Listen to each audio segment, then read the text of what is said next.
everybody. This is Crystal O'Connor, your host for Bullet Talk Radio, and this is episode 6, January 18th.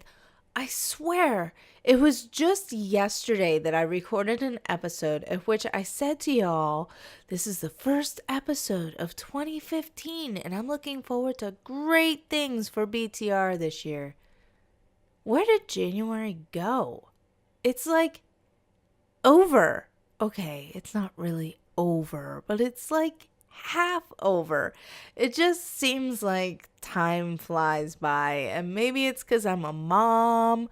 Maybe it's because I'm just having so much fun.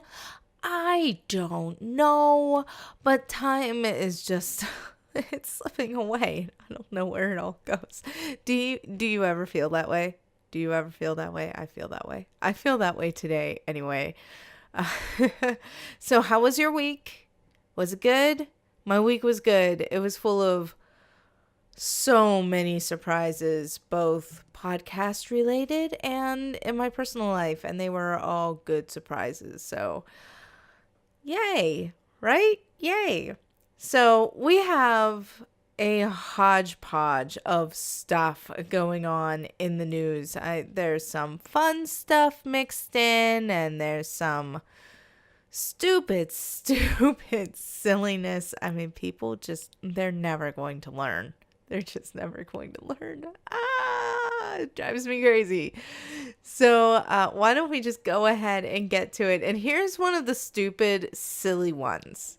A PA state rep wants to outlaw silhouette targets. Representative Kirkland wants to amend our Title 18, our criminal code, basically, in order to outlaw human silhouette targets.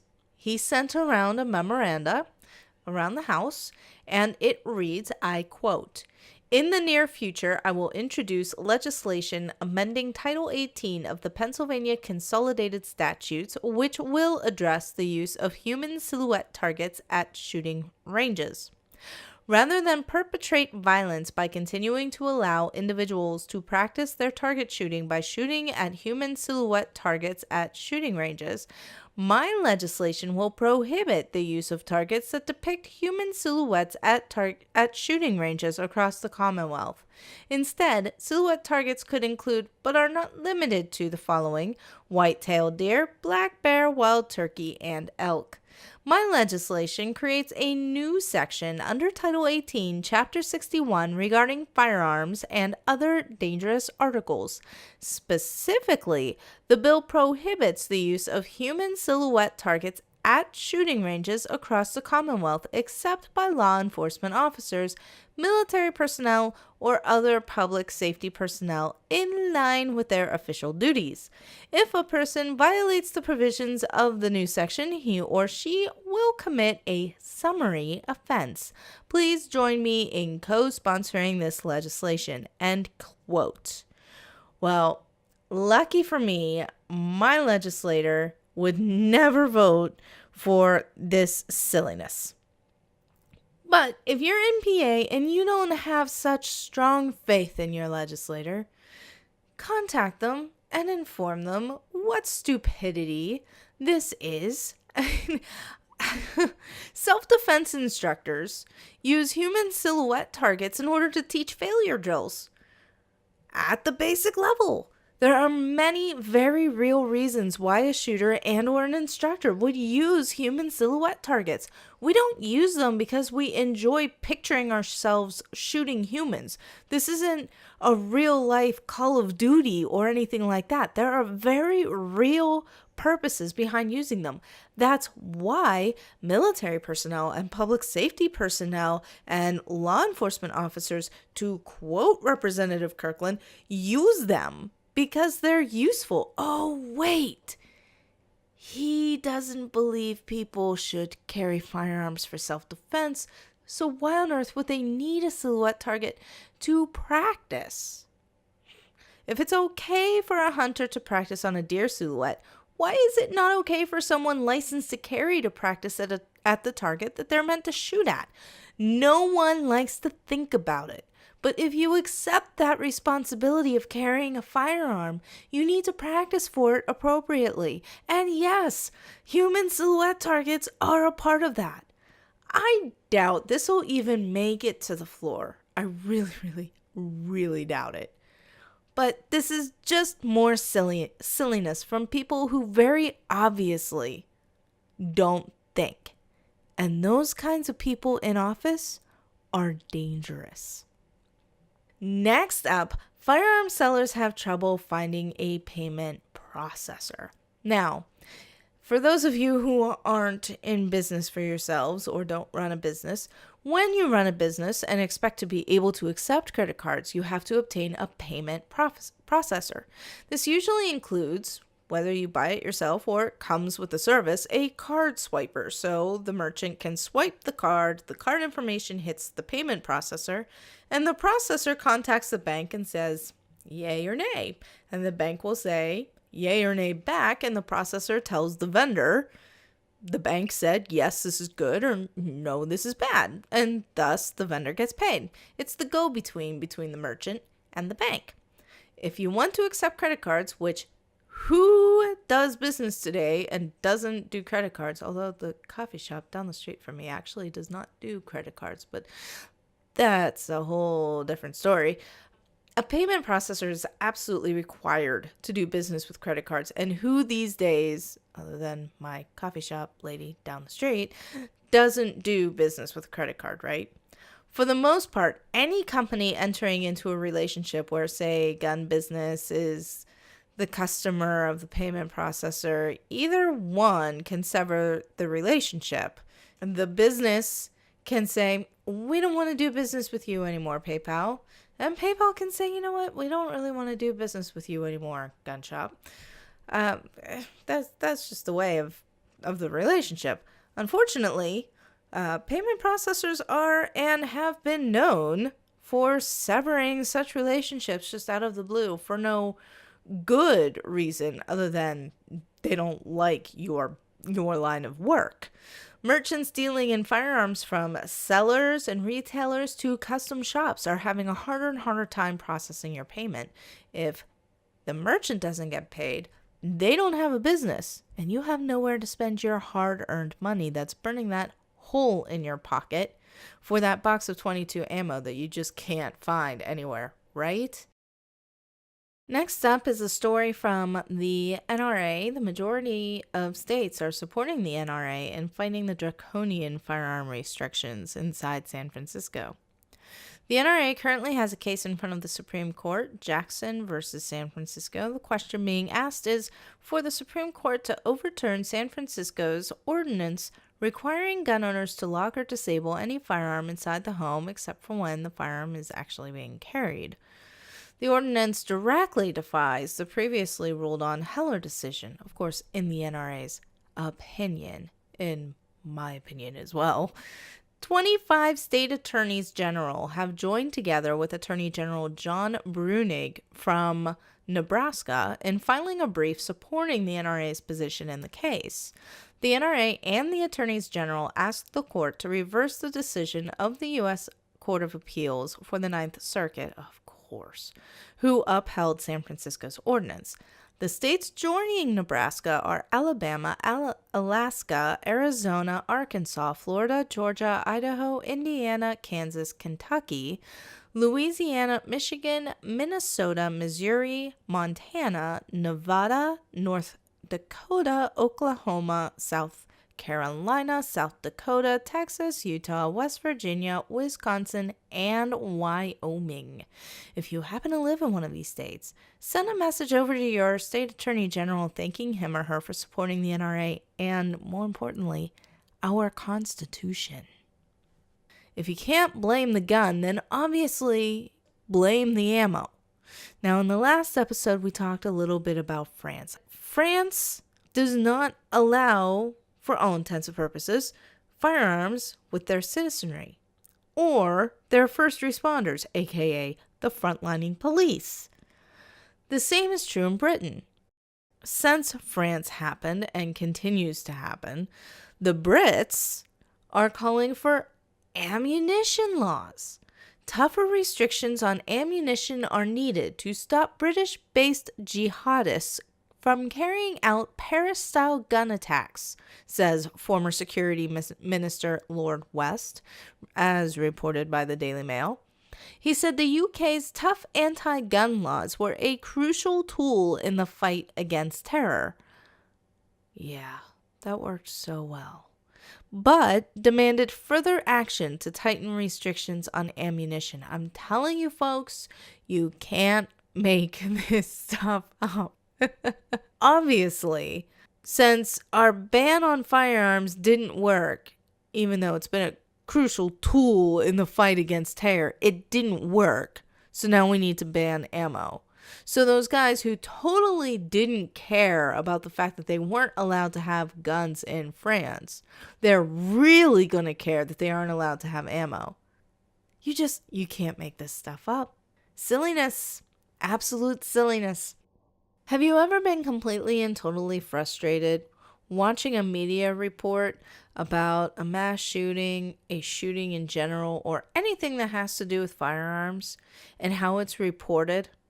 Does it not just drive you absolutely batty when they start calling magazines clips and they start talking about fully automatic weapons that are just semi-auto? Many people even hunt with them, type rifles. Does this stuff not just completely drive you nuts? Me too. So when I heard this week that the Columbia Journalism School is going to host a 2-day weekend-long seminar on firearms and all the facts that go into them and the law specifically for the media, I about jumped for joy. Yes! Finally! This seminar would be open to reporters, editors, bloggers, and photographers, and the school states, I quote, "When it comes to reporting on guns, local and regional reporters bear the primary burden. They are often trapped into narrow, deadline-driven beats with little time to develop expert sources, investigative angles, or broader perspectives," the release states. And newsrooms and news managers are unprepared for the overwhelming, spasmodic tragedy of mass shootings. As a consequence, incidents of gun violence are too often viewed in isolation as random, inevitable tragedy rather than part of a wider phenomenon with complex causes but amenable to prevention efforts. Yes. Yes, yes, yes, yes, yes. Until you discover who's backing the program. Ever heard of an organization called Everytown? If not, let me educate you. Everytown is a Bloomberg-backed, very strong anti-gun organization. That is the main sponsor for this program. So, conservative commentator S.E. Cupp called out the school for having such a program backed by an organization like Everytown. She actually heard back, and they had a conversation, like a legitimate, nice, respectable, no one raised their voices or called anybody names conversation. Remember those? Remember what those were like? They pointed out to her that they are not permitting anyone to drive the curriculum. Instead, it is going to be based on experts and facts. And through their conversation, in part, I guess, to prove to her that they meant what they were saying, they invited her to not just take part, but to actually speak at the seminar. So S.E. Cupp will be attending, and it will be really interesting to see her reports from this firearm training for the media. Hurrah! But if what they say is true, this could be great. But I'm very, very nervous about Everytown being involved in this at all.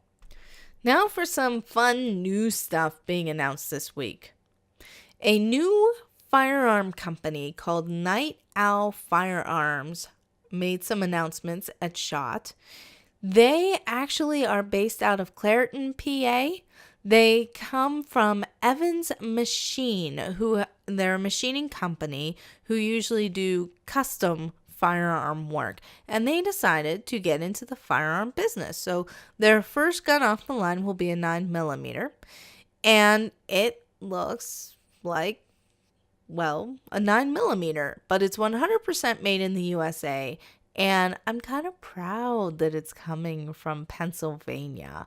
So that's a little fun. Also, Sig Sauer just rolled off a whole bunch of stuff this last week. They've got some subcompact M45 options that they're adding to the P320 family. They've added 40 Smith & Wesson and 45 semi-auto to their new Elite Performance ammunition line. They are expanding their 9mm Elite Performance ammunition line. They're introducing a 10mm Elite Performance ammo round. They are also releasing a 10mm single stack pistol in the P220 line, which, according to a spokesman for Sig Sauer, is one of their most fan-requested products. 4 models will be offered, all with 5-inch barrels. Sig Sauer also announced this week, and being new to ammo manufacturing, their first rifle round. The Elite Performance 300 AAC Blackout round is a subsonic round. It's advertised 1,000 feet per second and 489 foot-pounds of force, is a 220 grain round, intended to have low recoil, reduced muzzle flash, and of course, it's more quiet. It is designed to be used with or without a suppressor. For those unfamiliar, the 300 is an AR cartridge. It can be used with the AR-15 or M4 variants or similar, chambered for the 300 AAC Blackout cartridge. It can pack more punch than a traditional 5.56 round.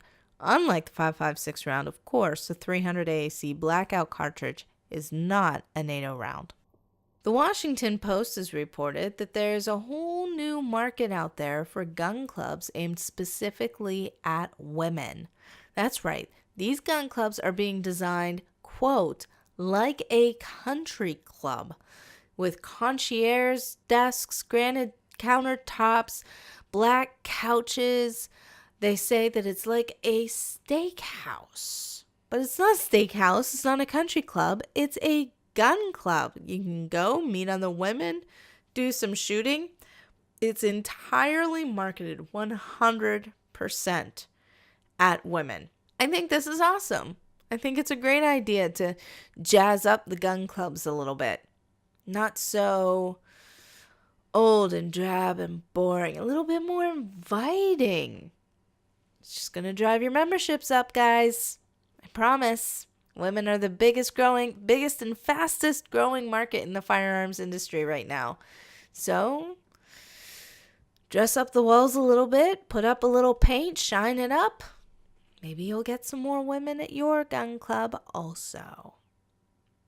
So that's this week's episode. If you like the show and are listening from iTunes, do me a favor and write a review for the show. That kind of helps with the ratings in iTunes and stuff, discoverability and all that techno mumbo jumbo.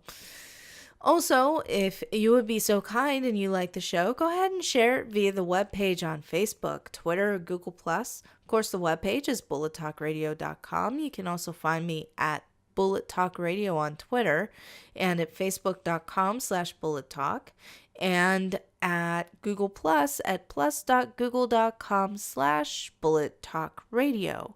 Little announcement on where Bullet Talk Radio is going. February, the Great American Outdoor Show is happening in Harrisburg, Pennsylvania. And while I wasn't able to make it to SHOT Show this year, Harrisburg is completely doable. So I will be there. I've already got some interviews lined up. So stay tuned because there's going to be all kinds of Really great stuff. Night Owl Firearms is actually going to be there. I'm going to stop by them. I am going to be talking to Sig Sauer. I'm going to be talking with the NRA, and many others are being scheduled as I record this. So it's going to be a great time. And by the way, if you're going to be at the Great American Outdoor Show, send me an email, Facebook, Twitter, Google+. Let me know. We can try to get together. Maybe we can do a bit of a meetup or something like that. But I'd love to see some of your faces. So if you happen by the Great American Outdoor Show in February, look me up, let me know, and we'll see what we can do. If you like the show and want to see it go places, please support the show at patreon.com/Bullet Talk Radio. That's Patreon, patreon.com/Bullet Talk Radio. Really, I have a full-time job. I'm not looking for salary. It's just in order to help pay some of the costs behind improving some of the equipment so I can get out into the field more and bring you more in the field type stuff. Maybe offset the gas a little bit for going to shows like Great American Outdoor Show. 100% transparent. Any donation that is received, it will be reported. This is where the money is going. This is what it is being used for. 100% transparent. And if you go there, I'm actually in the process of creating some premium content now. Some of this is some evergreen content that I had recorded previously. Some general information about ammo. If you ever wanted to know what some of those numbers behind those rounds actually mean, yeah, I've got all kinds of audio that I'm going to be putting up for that. One of my most popular episodes talked about domestic violence and some of the ways to recognize domestic abuse and help in the case of domestic abuse. It was a tough episode for me to do, but it was hugely popular, and I'm hoping that it was hugely popular because it helped somebody. So that is going to be released under premium content, and as we keep going forward, there's going to be more stuff outside of just the weekly episodes that is good stuff. So if you're interested in that, in that premium stuff, and you want to see the show go places, then patreon.com/Bullet Talk Radio. And, well, that's a wrap. So I'll see you next week.